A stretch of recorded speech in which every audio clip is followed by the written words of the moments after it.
అసలు వాళ్ళు ఎట్లా రాజకీయ నాయకులు రబ్బా? రాజకీయ నాయకుల నోట్లోంచి అలాంటి మాటలు వస్తాయా? ఇలా జరుగుతుంటే నిన్న చూసాం మనం. గతంలో మంత్రిగా వెలగబెట్టింది, ఆ పార్టీలో ముఖ్య భూమిక పోషించిందన్నటువంటి మాజీ మంత్రి ఎమ్మెల్యే రోజా గారు నిన్న చూసాం. నిన్న ఆమె కామెంట్స్ అన్నీ కూడా మీడియాలో హల్చల్ చేస్తున్నాయి. అంటే మామూలుగా ఆమెకు నోరు పారేసుకుంటాం అనేది ఆమెకేమి కొత్త ఏం కాదు. ఆమె నోరు పారేసుకోవటం కానీ ఇష్టానుసారంగా మాట్లాడటం కానీ ఆమెకు అసలు అది అలవాటు, వాళ్ళ క్వాలిఫికేషన్ కూడా అదే.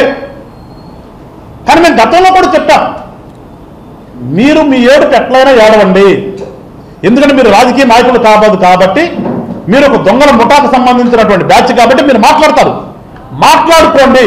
కానీ జనసేన గురించి, జనసేన నాయకుడి గురించి మీరు కనుక ఇష్టానుసారంగా మాట్లాడితే పద్ధతిగా ఉండదు. దానికి ఖచ్చితంగా స్ట్రాంగ్గా రియాక్షన్ ఉంటుంది. ఎంతవరకైనా సరే జనసేన లీడర్లు కానీ నాయకులు కానీ వెళ్తారు. మీరు ఒళ్ళు దగ్గర పెట్టుకుని మాట్లాడనని చాలా సందర్భాల్లో మేము చెప్పాం. కానీ నిన్న ఈ రోజా గారు నోరు ఏ రకంగా పారేసుకుందో అందరూ కూడా చూశారు. మళ్ళీ నేను దాన్ని రిపీట్ చేయాల్సిన అవసరం లే, ఎందుకంటే ఆమె బూతులు అనేది పెద్ద కొత్త కాదు. ఆమె బూతుల్ని పెద్ద ఆడ మనిషే కానీ ఎవరు కూడా ఆడ మనిషి అనుకోరు ఆమె. ఎందుకంటే మగవాడి కంటే హీనంగా, మగవాడు హీనంగా అంటారని కాదు, కానీ బరి తెగించిన వాళ్ళు కొంతమంది వాళ్ళకంటే కూడా బరి తెగించినటువంటి పాత్ర కలిగినటువంటి ఆ రోజా గారు నిన్న మాట్లాడినటువంటి మాటలు, జనసేన గురించి, జనసేన నాయకుడి గురించి మాట్లాడు. ఒకసారి రోజా గారు మీరు తెలుసుకోవాల్సింది ఏంటంటే, గాలిలో గెలిచింది పోయినసారి మీరు 2019లో, 24లో జరిగింది గాలి కాదు, అదొక ప్రభంజనం. ఆ గాలికి కొట్టుకుపోయినటువంటి, నేను కూడా మాట్లాడతా సంస్కారం కాదని ఆగుతున్నా, ఆ గాలికి కొట్టుకుపోయిన బ్యాచ్ మీది. కానీ ప్రజలు మెచ్చి గెలిపించినటువంటి బ్యాచ్ ఇవాళ కూటమిలో ఉన్నటువంటి ఎమ్మెల్యేలు. సో తేడా తెలుసుకోవాలి, గాలికి ప్రబలానికి తేడా తెలుసుకోవాలి. తెలియకుండా మాట్లాడుతుంటే ఉంటుంది. నీకు ఏం తెలుసొచ్చు? నీకు ఏదో మనిషి పుట్టావు, పెరిగావు, సినిమాల్లో నటించావు, తర్వాత వచ్చిన తర్వాత ఏదో నీకు ఆ టీవీలో జబర్దస్త్ అని జూనియర్ డ్రామా ఆర్టిస్టులు అనేది ఇచ్చారు, లోపలికి వచ్చి కైతెక్కలాడుతున్న తప్ప అంత నీకేం తెలిసావు కదా. గతంలో కూడా మంత్రి చేశావు, నీ ఆటలు చూసాం కదా. తొందరపడద్దు, త్వరలో నీ పాత్ర కూడా వస్తుంది. ఆడుదామాంధ్ర అని చెప్పేసి నువ్వు ఎంత అవినీతి చేశావో, నీ ఆటలన్నీ కట్టించే రోజు చాలా త్వరలోనే, విత్ ఇన్ వీక్లోనే నీవు కూడా ఎక్కడికి వెళ్ళాలో అక్కడికి వెళ్తావు.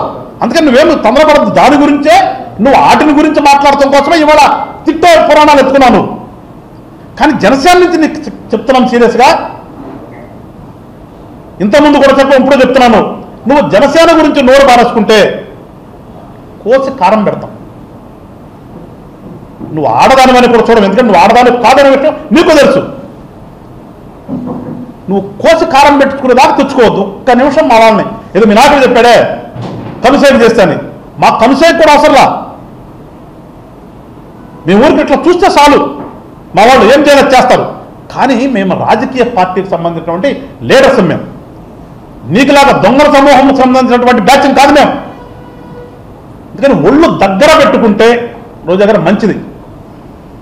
నువ్వు ఒళ్ళు దగ్గర పెట్టుకోకుండా ఇదే సారంగా మాట్లాడితే కనుక నీకు ఎక్కడికి వచ్చి ఎక్కడ దేవశుద్ధి చేయాలో అక్కడ మా వీర మహిళలు చాలా సిద్ధంగా ఉన్నారు. కానీ మహిళలు మా వాళ్ళు నీకులాగా బరి తెగించింది కాదు, నువ్వు బరి తెగించున్నావు. మా వాళ్ళు ఏంటంటే చాలా సంస్కృతి పరంగా, సాంప్రదాయంగా ఇవాళ కూడా పార్టీలో ఉన్నప్పటికీ కూడా మన పాత్ర పార్టీకి, రాజకీయానికి, సేవకి పరిమితం అవ్వాలి తప్పితే నోరు పారేసుకుంటారు కాదని చెప్పి తెలిసిన వాళ్ళు కాబట్టి ఇప్పుడు దాకా ఆగారు. లేకపోతే నీకు ఇప్పుడు ఎప్పుడో అయిపోయింది నీకు. ఇక్కడ మరొకసారి చెప్తున్నాం, ఒళ్ళు దగ్గర పెట్టుకుని ప్రవర్తించడం నేర్చుకో. త్వరలోనే తమర భాగవతం కూడా బయటకు వస్తుంది. నీ ఆడుదామాంధ్రలో కానీ నువ్వు చేసినప్పుడు నీ శాఖలో జరిగిన అవినీతి కానీ స్పష్టంగా ఆల్రెడీ ఎంక్వైరీలో బయటకు వచ్చింది. ఎన్ని కోట్ల అనేది కూడా చెప్తాము. నువ్వు ఎక్కడికి వెళ్ళాలో కూడా నిర్ణయించు. ఎందుకంటే నిన్న చూసాం, మీ మిదిరెడ్డి గారు ఒక లిస్ట్ ఇచ్చాడు, లోపలికి వెళ్ళంగానే నాకు ఆ ఫెసిలిటీస్ కావాలి, ఈ ఫెసిలిటీస్ కావాలని. అందుకని నీకు కూడా ఏమికేమి ఫెసిలిటీస్ కావాలో ముందే రాసుకుని పెట్టుకో. రిమాండ్కి పిలిచేటప్పుడు ఇప్పుడుసారి నువ్వే చెప్పుకుంది కానీ అయ్యా నాకు ఇవి చేయండి, ఇవి చేయండి అని.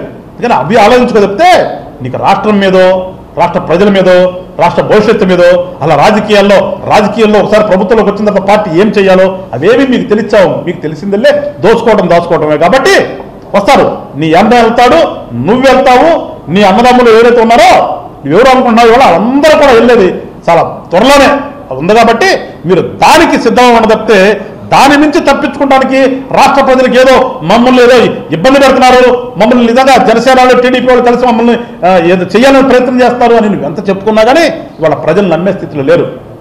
మీరు చేసినటువంటి పాపాల పుట్ట పగిలింది. మొత్తం ఒక్కటొక్కడుగా రోజు బయటికి వస్తున్నాయి. అవి ప్రజలే చూస్తున్నారు, మేమేం చెప్పవసలా, ప్రజలు కళ్ళారా చూస్తున్నారు. ప్రతి దాంట్లో కూడా మీరు ఇరుక్కోక తప్పదు. ఇరుక్కోవటం మీన్స్ మీరు ఉన్నారు, మీ పాత్ర ప్రకారంగా ఇందా చెప్పినట్టు పెనలైజ్ ప్రతిదీ కూడా అవుతుంది. దాని ప్రకారం మీరు అందరూ కూడా వెళ్ళాల్సి వస్తుంది. కాబట్టి ఒళ్ళు దగ్గర పెట్టుకోండి. మరొకసారి చెప్తూ రాష్ట్ర ప్రజలందరినీ కూడా నిశ్చితంగా గమనించండి. మీరు జరుగుతున్న పరిణామాల్ని నిశ్చితంగా గమనించండి. మీరు ఇవాళ కూటమి ఏ ఆశయంతో కూటమి కట్టి మీ ముందుకు వచ్చి వాళ్ళ పరిపాలన చేస్తుందో, ఈ వైఎస్ఆర్సీపీ అనే పార్టీ ఏ రకంగా గతంలో దుర్మార్గాలు చేస్తుందో, మళ్ళా ఏ రకంగా వార్నింగ్లు ఇస్తున్నారో, నిజంగా వార్నింగ్లు ఇచ్చేవాళ్ళు రాజకీయ నాయకులు అవుతారో, అది ఒక పార్టీ అవుతుందా, మీరు ఏ రకంగా దాన్ని ఆలోచిస్తారో, ఏ రకంగా దాన్ని మీరు స్వీకరిస్తారో మీరే ఒకసారి ఆలోచన చేయండి అని చెప్పి రాష్ట్ర ప్రజలందరినీ కూడా కోరుకుంటూ మరొకసారి వైఎస్ఆర్సీపీ పార్టీలో ఉన్న ప్రతి ఒక్కరికి మీరు హెచ్చరిక అనుకుంటారో, చూసిన అనుకుంటారో, నోరు జారవద్దు దయచేసి. బూతులే తిట్టుకుందామంటే మీరు ఒక బ్యాచ్ రండి, మేము ఒక బ్యాచ్ వస్తాం, పోటీ పెట్టుకుందాం, బూతుల పోటీ. దానికి కూడా మేము సిద్ధమే. అంతదాకా వద్దు.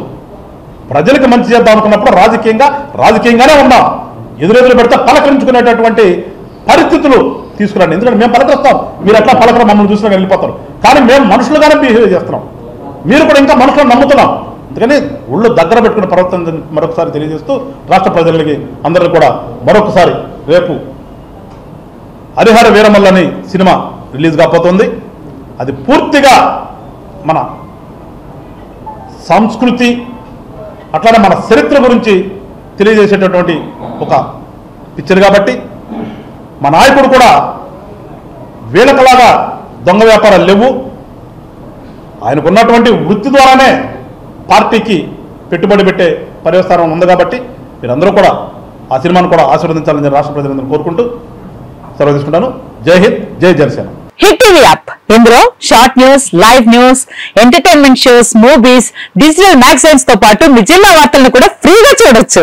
ఇంకెందుకు ఆలస్యం, వెంటనే హిట్ టీవీ యాప్ ని డౌన్లోడ్ చేసుకుని ఫ్రీగా ఎంటర్టైన్మెంట్ పొందండి. Hit TV app. Hit TV app. Please download hit TV app. Hit TV app ని ఫ్రీగా డౌన్లోడ్ చేసుకుని ఎంజాయ్ చేయండి. మీకు నచ్చిన ఎంటర్టైన్మెంట్ కోసం హిట్ టీవీ యాప్ ని ఫ్రీగా డౌన్లోడ్ చేసుకుని ఎంజాయ్ చేయండి. హిట్ టీవీ యాప్ ని డౌన్లోడ్ చేసుకుని ఆస్వాదించండి, ఆశీర్వదించండి. ఇంతమంది సెలబ్రిటీలు హిట్ టీవీ యాప్ ని డౌన్లోడ్ చేసుకోండి అని చెప్తున్నారంటే ఎంత మంచి యాప్ ఆలోచించండి.